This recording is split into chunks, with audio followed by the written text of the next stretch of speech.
A very good afternoon, good morning. Welcome to HYCM's online trading workshop with myself, Giles Coughlin, the Chief Currency Analyst here at HYCM. Hope everybody is doing well and looking forward to taking us through the following session. As folks are coming into the webinar, do remember that as we talk about different trade entries, exits, the whole purpose of this webinar is to show you how a professional trader thinks, how by looking over my shoulder you can see the decisions that I make and how I use intermarket analysis to make better trading decisions. And I hope that that will be a helpful tool for you as you see how I go about using those skills in the market. The whole idea of it is it's an educational webinar. It's not a signal trading service. So even though we'll look at different entries, exits, different instruments, it's not an invitation to trade. The whole idea of this is that it is an educational webinar. So with that being clear, I'll get on with the session. First of all, just going to say hello to folks who are coming in. Hello, everyone. Warren, good to see you. Yasser, good to see you too. Van, Vic, Nikita, EK, Barbara, nice to see you. Nice to have some new folks here as well.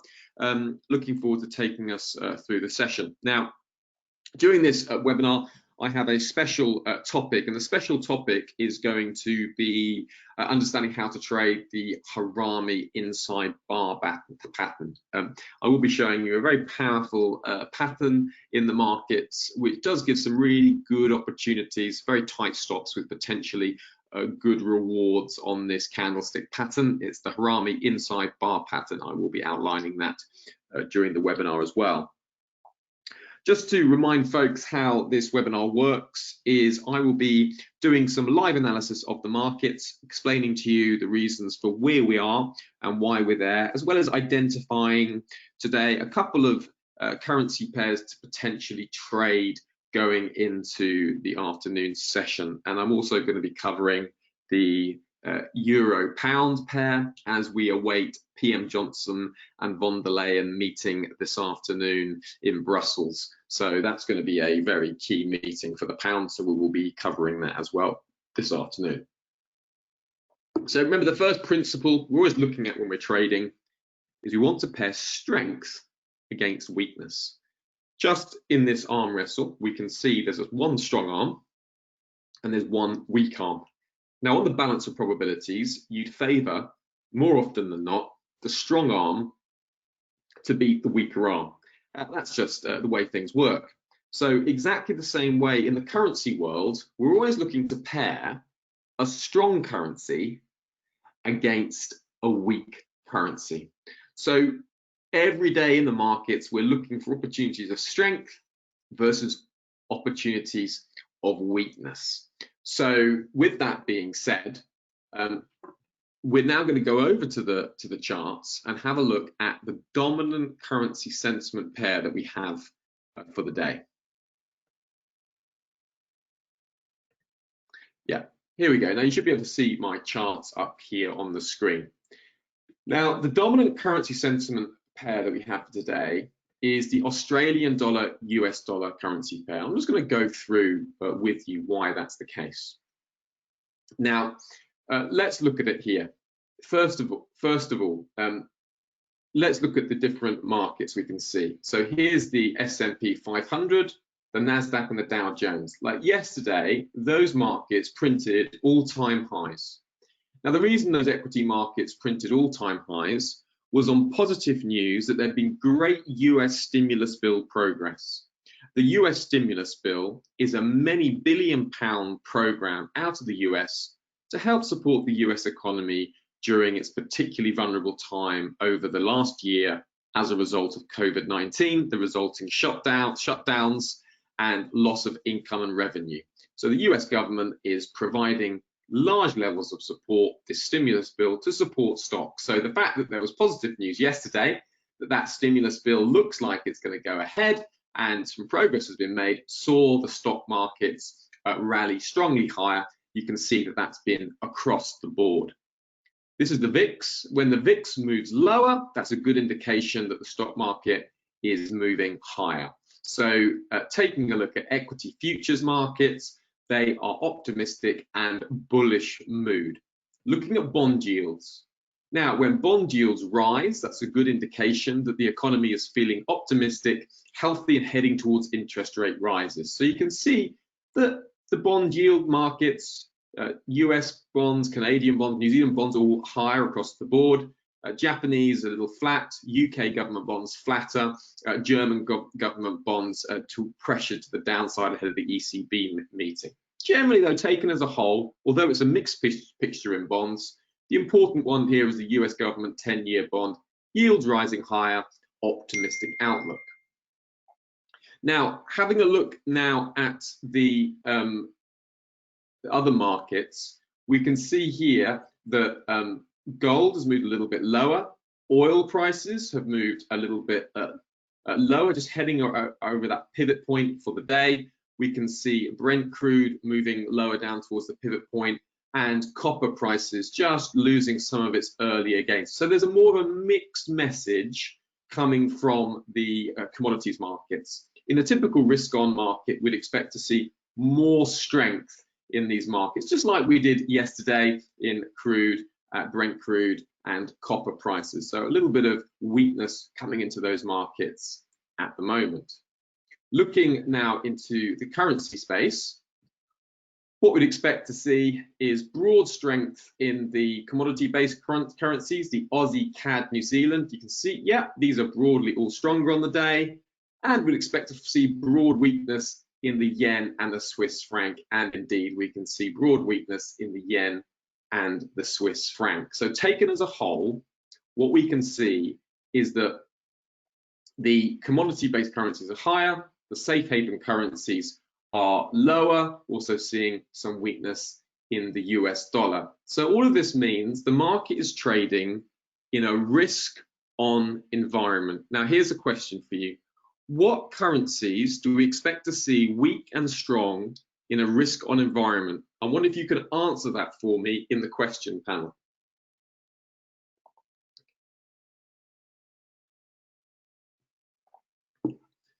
Have a look at the question panel, type in what currencies are weak and which currencies are strong in a risk-on market. So we've just seen that the market is risk-on. So which currencies should we be expecting to strengthen? Remember this image I showed you. Remember, we're looking to pair a strong currency against a weak currency.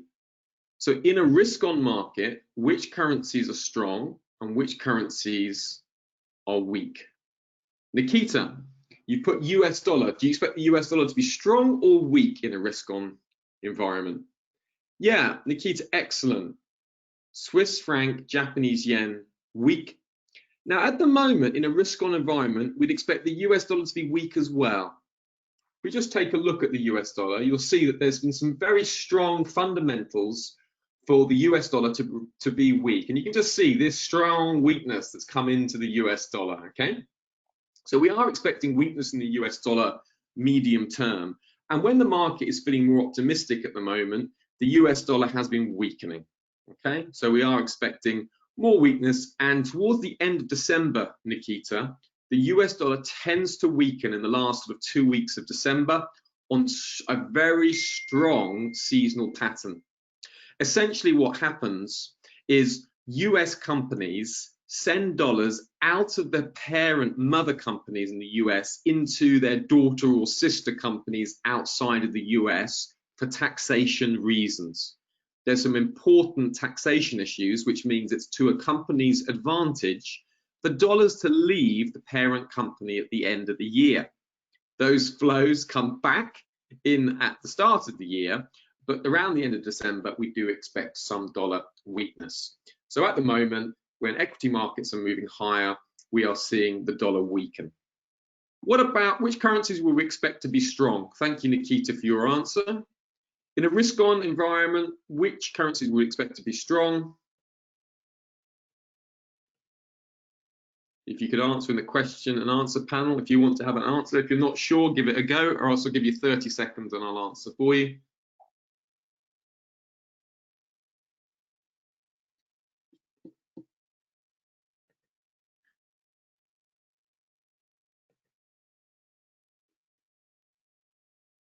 Okay, the questions that the currencies that are strong are the Australian dollar, Canadian dollar, New Zealand dollar. The commodity-based currencies you expect to be strong.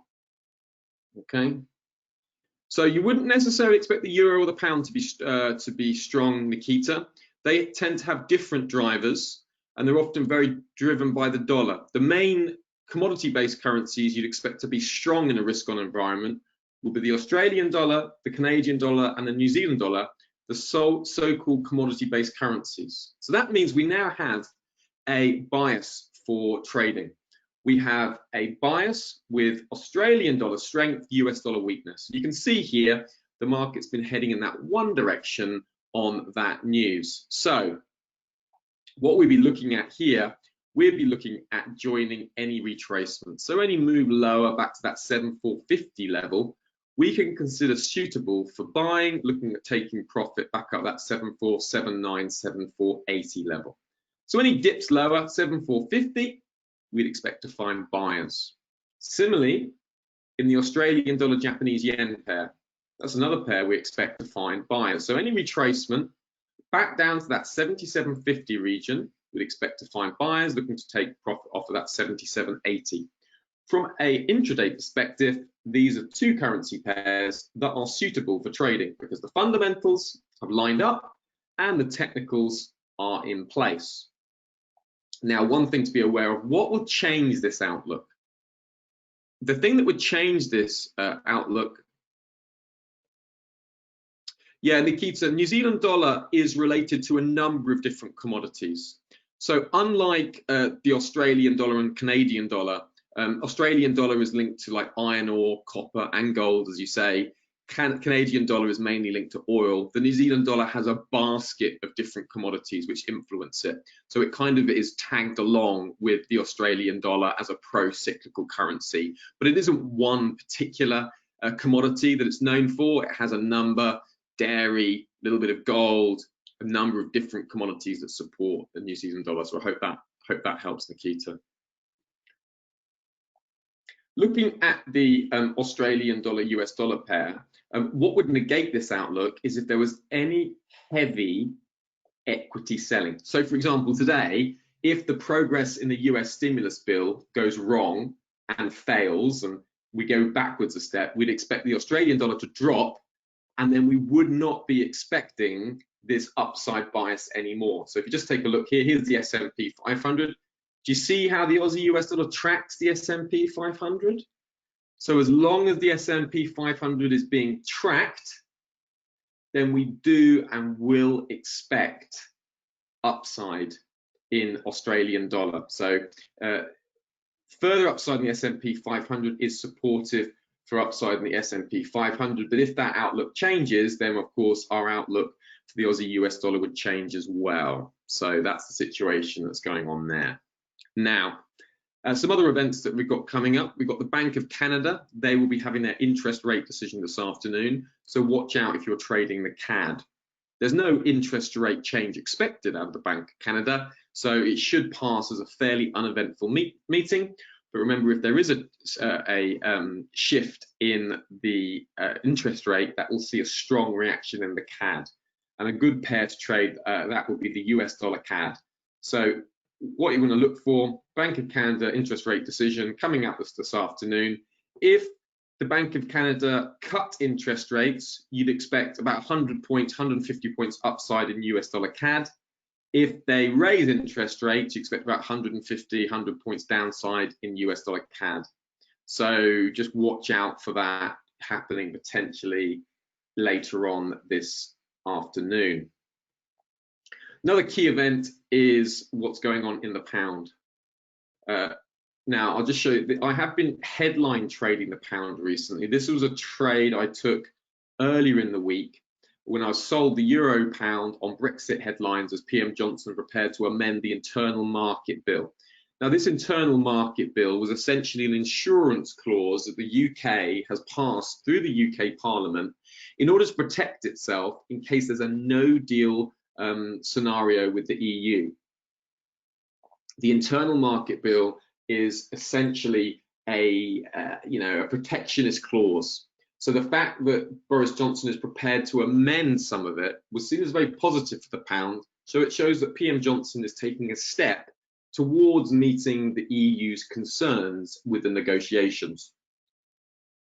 So as a result, I sold around this level and took profit the following day with headline trading. You know that price will be ripping up and then ripping back. There'll be lots of moves on the headlines. So you need to be quite nimble. So I'm expecting to do the same kind of headline trading later on this evening. Now, what I'm looking out for is any kind of, the meeting is taking place between PM Johnson and von der Leyen, probably around 7 o'clock GMT in the evening. Now, what I'm looking for is I am using a professional news squawk, and I'm looking for any news that PM Johnson is either moving towards a deal or walking away from the deal. So I'll be looking for a headline in that. Now, when you're headline trading, you don't want to just be responding to every headline. You want to make sure the source is good. So tonight we have von der Leyen, the president of the EU Commission, and we have PM Johnson, the Prime Minister of the United Kingdom. In other words, very significant players in the negotiations. So what they say has the potential to move the market strongly. There are at least 3 or 4 occasions in the last 3 or 4 days where the euro-pound pair has moved sort of 50, 60, 70 points on headlines. I'm expecting the same to potentially happen tonight. So watch out for those headlines around 7 o'clock in the pound. I don't expect, and we may see even some moves beforehand as well, like we saw this morning. So the market is still optimistic that a deal is coming. That's why we're seeing the pound strengthen, particularly against the euro. We're also seeing the pound strengthen against the dollar. You can see here that this dollar strength has been ongoing. You can see here we've got this sort of very potentially powerful bar here, inside a pin bar, inside bar. So when you have a pin bar, inside bar, you tend to see explosive moves. Now, what will trigger this is if there's a deal looking at happening, then look for a strong move higher, and you can always look for a retracement back down to that, back to 134.40. So if you miss the announcement, look for a retracement back to 134.40 if there's anything very positive later on this afternoon. Similarly with the euro pound, we're seeing virtually identical scenario but in reverse. So any retracement back to that 0.9027, if there is positive news, it's not just any retracement, you've got to wait for them being positive news. And if that news is there and it's positive,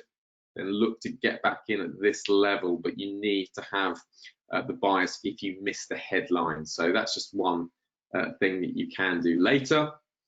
Another particularly interesting area to look up is platinum. Now, platinum's in a very interesting spot at the moment. You can see here, let me just show you this. If you go to my blog and if you type platinum,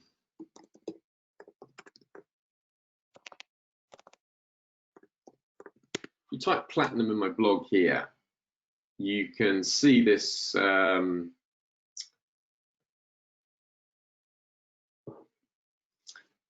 article that I did on platinum going back end of November. Let me just send that to, I was going to send that to everyone, okay? And you can read that how demand is expected to outstrip supply for the next couple of years. I've sent you the article. So the fundamentals of platinum are very strong. Now, looking at platinum, I just want to show you something. So here we go. I want to show you the weekly trend line. These trend lines are very powerful, and we've had a trend line break here, okay, on the weekly chart, and price is just moving back down to testing this level. Okay, so we're at an area where it's reasonable to expect buys. Okay. Now, looking at the fundamentals, look, you can see here that if you bought platinum from 9th of December through to the 1st of February, you'd expect to see gains in the majority of those times because of their seasonal demand. Platinum is quite a seasonal metal, tends to be bought into end of the year and start of the year. And you see at the moment there's been a 5-year streak to the upside, nearly 18 years. If you just discount that 2014 small loss, it's nearly 18 years it's gained from now, the 9th of December to the 1st of February. So what that means is that buying platinum at this level makes sense fundamentally. It also makes sense technically, because you can see we have these technical levels that are in place. We've got this trend line. So staying above this trend line is bullish. So, you know, potentially buying at this level with a stop just below here does make sense from a fundamental perspective. Again, not trading advice, but that's quite a good outlook for me. If price starts getting below this level, then maybe think again. But staying above this trend line is bullish for platinum. So I'll leave that with you. Okay, folks, I'm just going to go to the question and answer panel. Oh, Nikita, because the Australian dollar is not just being driven by gold prices, okay? The Australian dollar is driven by iron ore prices, copper prices, and they're both higher. So what Nikita asks is, why is the Australian dollar stronger if gold is weaker? Because gold is not the only commodity that boosts the Australian dollar. Also iron ore. Iron ore has risen like 50% this year. Copper's risen 30% this year. And Australia's biggest export and the biggest kind of commodity that comes out of the Australian dollar is iron ore. So that's why Aussie is strong. So don't worry about gold correlation to the Australian dollar. You more want to be looking at the correlation to the S&P 500. You see that's a much closer correlation at the moment. Gold has been driven by some other factors. Hope that helps, Nikita.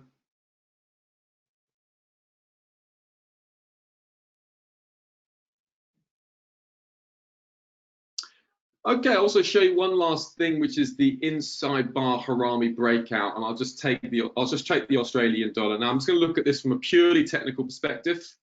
I'm not going to be looking at the fundamentals, but a Harami inside bar is when you get, I'll show you a Harami inside bar. Here's the Harami inside bar, right? There's two here. So a Harami inside bar is when you have a mother candle and a baby candle. So the baby candle, the high and the low must be below the high and the low of the mother candle. So in order to have a Harami inside bar, you need this. The baby high and the baby low needs to be within the mother bar's high and low. Yes, so you can see this bar, high and low, is within the high and low of the mother car. So it's an inside bar. Now it's a Harami bar when the body open and the body close is within the body open and the body close of the mother candle. So what this really shows you is this pattern shows you a consolidation and a cramping. If you went down onto the intraday charts, you'd see a triangle pattern. And what you're trading here is the breakout. So when you can see here, you have a mother bar, inside bar, high and low within the mother bar's high and low, body and close is within the body and open of the mother candle. So you can see that's a Harami inside bar, that's a Harami inside bar, that's a Harami inside bar. And your entrance is on the break of the inside bar. So you can see here, if you took this, you enter break of the inside bar, and then you trail your stop below each recent high. So if you'd taken this one, you would have entered here, your stop is there, 0.6516, and then you would trail your stop below each entrance. You can see here, there we go, great, you've got a Harami inside bar break, another one, trail it here, potential another entry here, break of the inside bar, low here, you have two positions, 1, 2, 3, 4, 5, 6, 7, 8, 9, trail it all the way up to there. So you can see you have, you know, quite a few 100-point winner on hardly any pullback. Here's another Harami inside bar pattern. Mother bar, Harami inside bar, break to the upside, and you can see here you can just trail it up and you get taken out there. So it's a very powerful pattern, decent pattern to be using. They don't all work out, obviously, and you want to combine them with the fundamentals. Here's another one, Harami inside bar pattern. There's one there, and there's one here, and you see that's probably comes to nothing really, that one. That's not a Harami inside bar because the mother bar high is above that one. And there we go. Okay.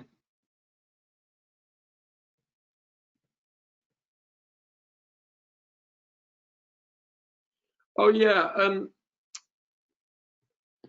one guy's been reading about articles about how meditation increases the efficiency of a trader investor. Do you have any experience using meditation in your trading, Giles? How has it worked for you?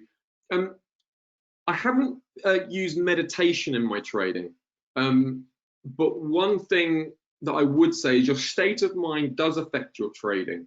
So you do want to be trading from a calm perspective. So for me, sometimes if I've got lots and lots of trades open, you feel the stress of having those trades open, and you feel much more relaxed when you're flat in the market. So having a calm state of mind is important. I have used breathing before to just steady my nerves. So that's a very simple breathing technique when you just want to think calmly, is you breathe in and breathe out like for 4 times. You then hold your breath for like 4 seconds. You breathe out for 4 seconds, breathe in for 4 seconds, relax for 4 seconds. So I've found that kind of breathing technique helpful. Breathe in for 4, breathe out for 4, relax for 4. I found that kind of just helpful for generally how you feel. But I think how you feel is important, definitely. And the last thing you want to be doing is stressed when you're trading. I agree with that. Yeah, I think that's the key thing there, really. Yeah.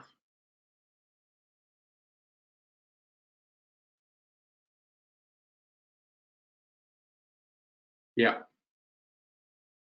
Just saw another one of those Harami inside bar breaks just here. You can see that. Usually you want to wait for the next candle. You want the break on the next candle. That's the ideal, because you want to see some momentum. That's okay because it's another kind of inside bar, isn't it?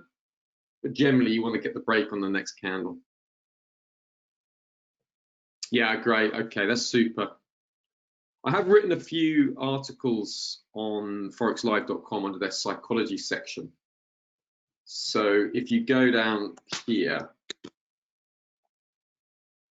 if you go to Forex Live, if you look on the education section, and if you look at trading psychology, you can see I've written a few different articles here. Trading mistakes, do you have a growth mindset, trading techniques, how to best view the emotions you feel while trading. That's quite a good little article that I've written. So I'll just I'll send that article to you.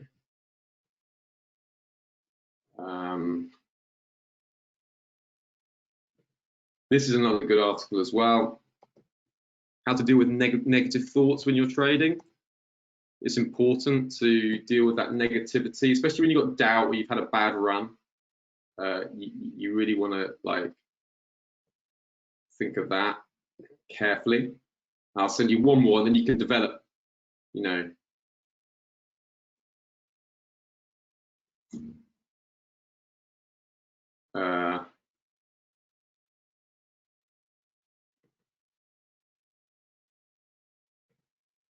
and this is a good article I wrote about money and how to relate to money. I think it's an important thing. Okay. I hope some of those help. I hope some of that is helpful. Okay, folks, been a pleasure as always, and we'll be due to be back here on Monday next week and the Wednesday week. Other than that, after the 16th of December, I'm away on holiday back in January the 6th for the Wednesday one. So I am here next week, and then I'm away for holiday. Yeah, okay. No, I hope you find that helpful. It's on the sort of things you've been looking at. So those articles should be good. I found them really helpful to prepare. So I know you'll get a lot from them. Okay, folks, thank you all very much and take care, and look forward to be back here shortly. Thanks now. Goodbye.